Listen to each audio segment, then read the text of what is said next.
Malta huwa wieħed mill-iktar pajjiżi li adotta fil-ħin u b'mod tajjeb liġijiet tal-Unjoni Ewropea.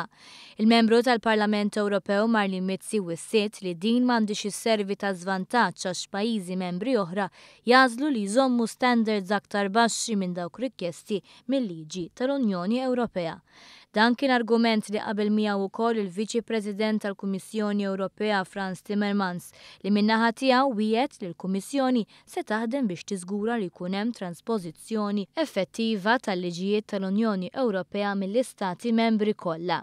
Mizzi enfasizzat ukoll li d-defiċjenza u standards differenti fil-pajjiżi Ewropej jiġu mill-fatt li l-Istati membri jitrasponu l-leġiżlazzjoni tal-Unjoni Ewropea b'mod differenti. Hija saħqet li dawn qed ixekklu l-benefiċċji tal-liġijiet Ewropej u joħolqu problemi għal dawk li jixtiequ jgħixu jaħdmu jew ikabru n-negozju tagħhom lilhinn minn pajjiżhom. Għaldaqstant appellat lill-Kummissjoni Ewropea biex tħeġġeġ reviżjoni ta' kif ir-regoli tal-Unjoni Ewropea jiġu applikati fil-prattika u kif id-drittijiet li joħorġu minnhom jistgħu jkunu eżerċitati miċ-ċittadini u n-negozji.